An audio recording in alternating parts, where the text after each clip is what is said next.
One more time, we're gonna celebrate. Oh yeah.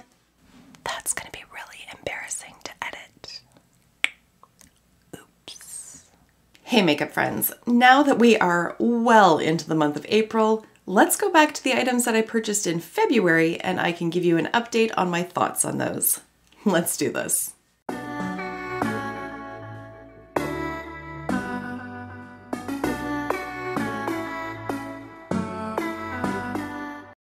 Before we start the video, I want to welcome you back to my channel, or if you are new here, then hello and welcome. My name is Kara, and on my channel, we like to mix beauty, brains, and the occasional F-bomb. Now, I do want to say, I have missed you guys. I have missed filming, I have missed playing with my makeup. I haven't stopped buying it, but I certainly have not been getting as much use out of it as I have in the past, and it's just simply because life is insanely busy right now. My practice at work has just completely exploded. It's all very good. It's a lot. It's very overwhelming. There are 3 local lawyers who are all leaving private practice for various reasons, and they have referred a lot of clients to me specifically, which is incredibly flattering, and I really appreciate that I have that reputation and that they trust me with their clients, but it also means that my practice has exploded, and with that comes a lot of long days, a lot of going into the office on the weekends, and just not a lot of time for filming and doing makeup. Also, my daughter's school has been closed down. At my son's daycare, there was a confirmed case of COVID, so they've had to close the daycare down. He still needs to self-isolate for the rest of this week. He's had 2 COVID tests now. They've come back negative, so that's incredible, but it makes for a very busy household, and it means that Barrie and I now have to alternate our days in the office because he works with me, and it's just been, frankly, a bit of a shit show. I'm sure I'm not alone in this particular boat, but it's been a lot to manage. We're doing the best we can. I've had some moments of tears, some moments of lying in bed and staring at the wall, just praying for the earth to swallow me up whole, but here we are. Barrie has the kids out for a couple of hours, so I thought I would sit down. Let's take care of some old business, which is talking about items that I purchased in February. What I have been trying to do throughout this year, if you are new to my channel, is telling you what I've picked up in the month, just sort of a haul type style video, and then a month later going back and revisiting those items and giving you a better idea of my thoughts on them once I've had an opportunity to play with them. So that's what we're going to do today. And I am going to say there are some items in here that I still have not used a lot, but we will get to them. So I have not a formal ranking. Let's start off with the ones that I have not been reaching for, and we'll work towards the ones that I have been reaching for. You get this, I don't need to explain it. Okay, so first up, let's just talk about this palette here from Odin's Eye. This is the Erd palette. It is incredibly beautiful. The color story really got to me. I love a good olive tone, I truly do. And then the split pan is sort of like a duochromatic shift in here. I will say the mattes are beautiful. The shimmer shadows, I have some issues with them. The longevity is not there. So when I do use them, I have to use an actual glitter glue. A regular eyeshadow base will not cut it. Otherwise, they crease up on me, they transfer, and they just sort of disappear over the course of the day. So while I don't necessarily dislike it because you can work around it, there is some effort involved in making this work for me. So I don't hate it, I truly don't. It's not something that I've been reaching for simply because I've been doing a lot more in the way of minimalist makeup over the last few weeks.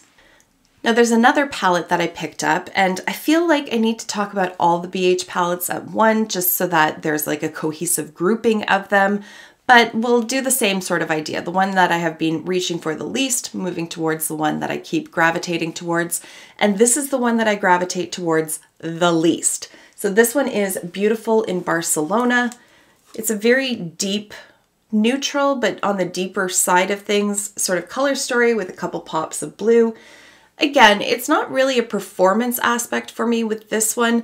The mattes blend out beautifully. The shimmers have really good staying power.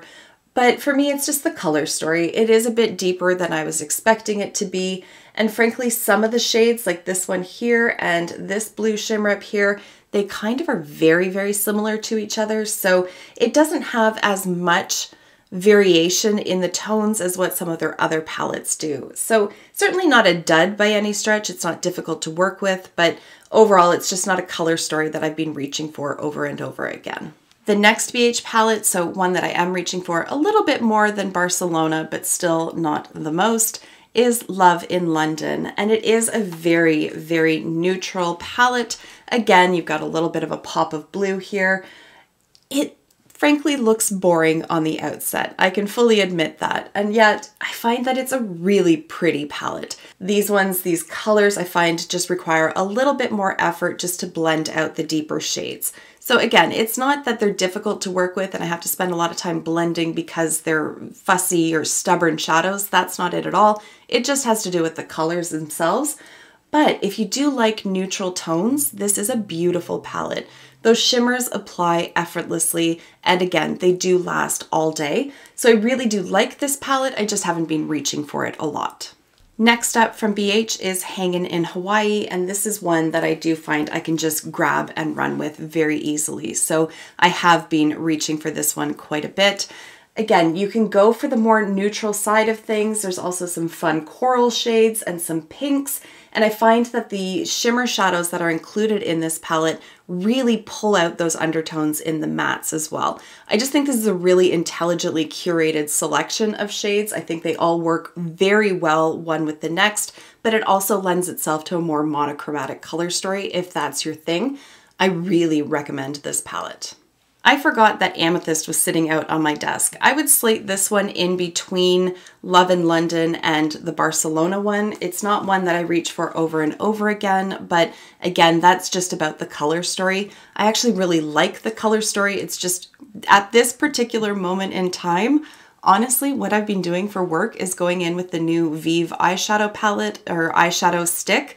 I have it in the shade Hazelnut. It's just sort of a warm mid-tone brown. I put that on the lids, buff it out, put on some mascara, and away I go. That's what my work makeup has been lately.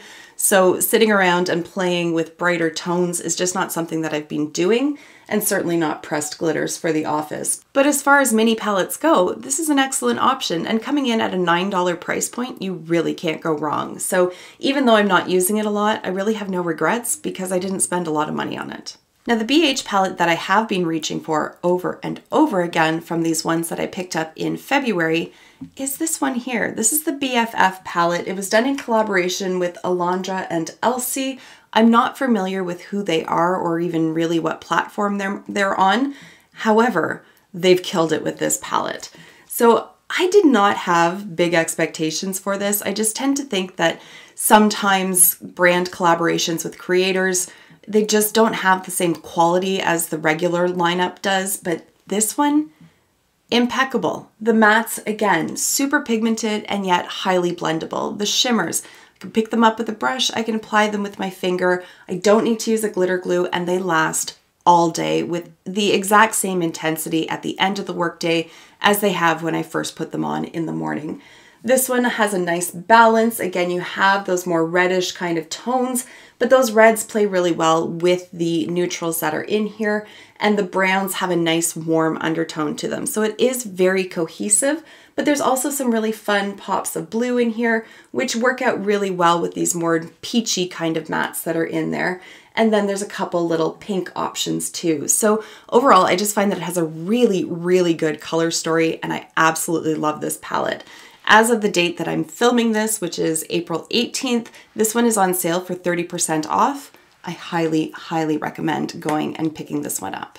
Now, a few other items that I got in May, some of them are just mini size, so these were deluxe size samples. I didn't pay for them, but I'm going to include them in this video simply because there's still value in reviewing them, whether or not they're part of my purchased items. So one of them is from Benefit.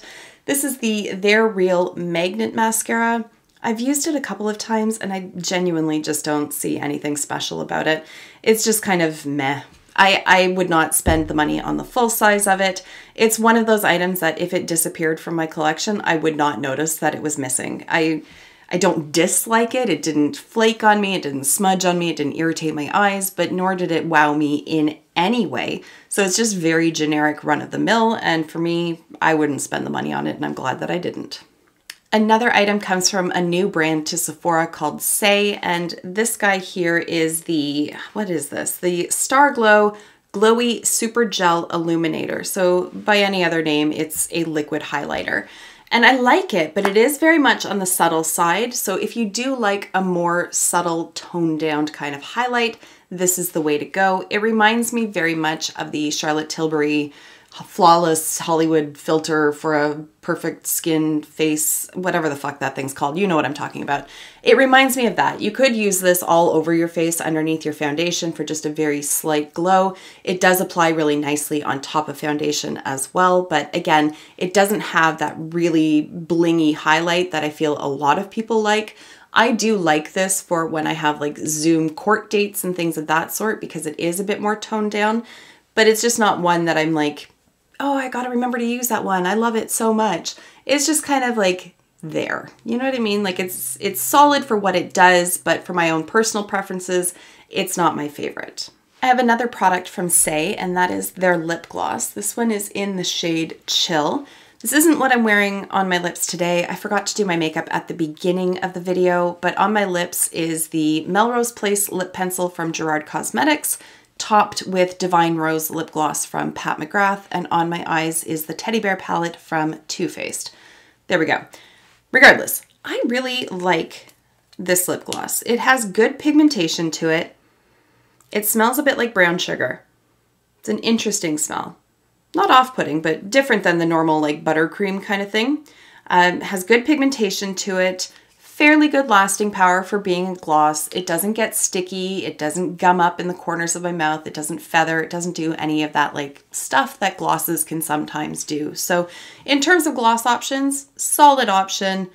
Not my absolute favorite formula out there. Pat McGrath takes the cake for me, but still a very good option nonetheless.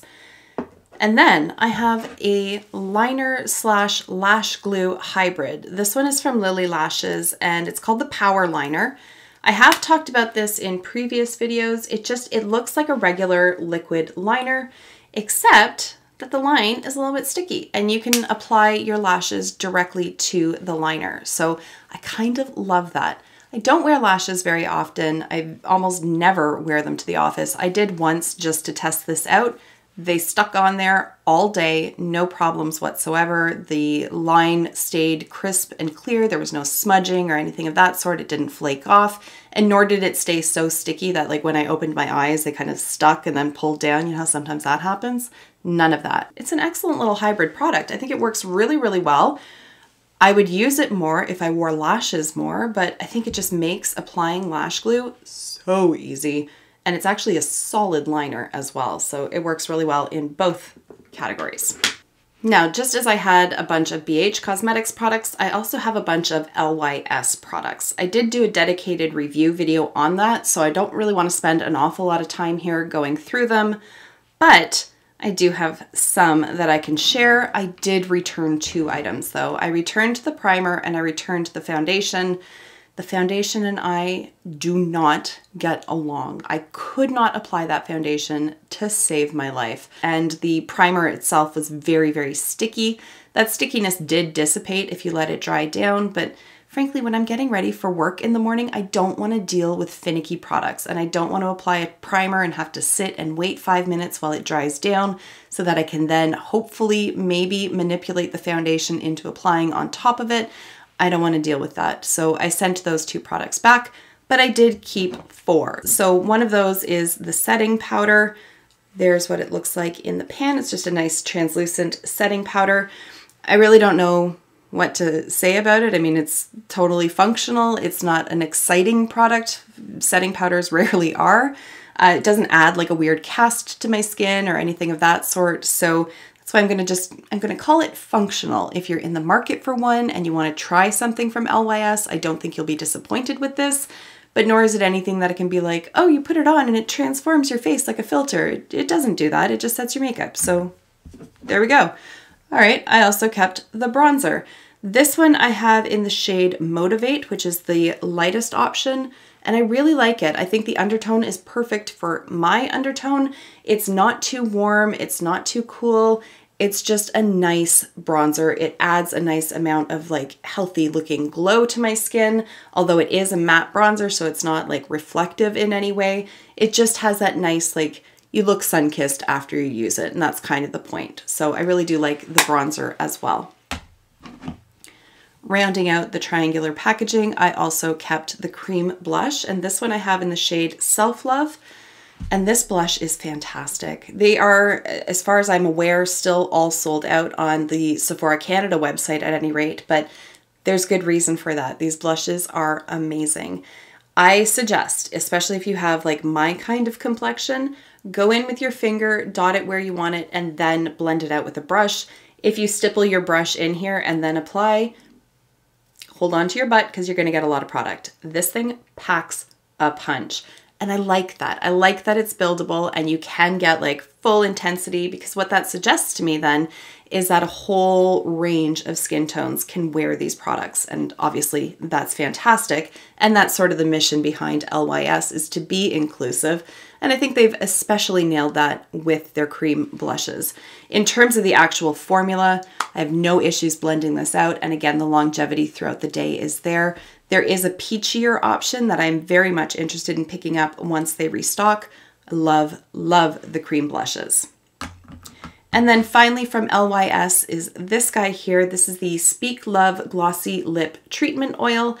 And it is like, it has a little bit of a tint to it, but once it's on the lips, it doesn't really translate all that well. But it is highly nourishing on the lips and does produce a really nice glossy finish. It is not particularly long lasting, as most lip oils aren't, but I really like it for what it is and what it does. I also do like the packaging on it. This kind of applicator I'm usually not wild on, but I like that there's like the little stopper in the lid so it's not messy. And frankly, when it's this sheer, this application method is not that big of a deal. I don't really need the precision of an actual brush tip or doe foot or anything of that sort. So this one's a really good option as well. And then that brings us to the last two products that I tried in February. And by far, these are the ones that I have been reaching for over and over again. And both of them are from Bite Beauty. We have the Upswing Liquid Liner and the Upswing Mascara. I'm almost done with this mascara because I cannot seem to bring myself to use anything else. I love this mascara. But first, let's talk about the liner, which I have talked about a few times on my channel, but we're going to do it again. So it just twists up like this, and then you have a nice felt tip applicator to it. I can bring it in a little bit closer, see how the autofocus does on this. How is the autofocus on this lens? Ooh. She's pretty good. Oh, no, there I am. Hi. All right. It applies pretty much matte. It dries very, very quickly. You don't need to build up a bunch of layers in order to have full opacity. One line across and you're good. It doesn't flake. It doesn't smudge. It doesn't crack open or crack open. That would be horrifying. It doesn't crack, period, throughout the day. It's just a very, very good liquid liner, very easy to use. The tip on it does give really good precision. There's enough flexibility that you don't feel like you're jabbing yourself in the eye repeatedly, but it's not so flippy floppy that you lose all that precision and it becomes just a big liability. I really like this liner. But as much as I like that liner, I like the mascara even more. This mascara has quickly become a favorite. There is nothing pretentious about it. Like, there's nothing gimmicky about the wand. It's just a nice bristle applicator. It is obviously symmetrical all the way around, so you're not dealing with like one side has little short little nubby ones and the other side is longer bristles or anything of that sort. So you can just, whichever way you go, you got her done. But I love how much volume it gives to my lashes, how lifted and curled they look. That lasts all throughout the day. Again, no irritation, no flaking, no smudging, and yet it's very easy to wash off at the end of the day as well. I love this mascara, and I feel like I don't get super excited about mascaras very often, but here we are. Love this one. All right, and there you go, guys. Those are the items that I picked up in February and my more thorough review of them.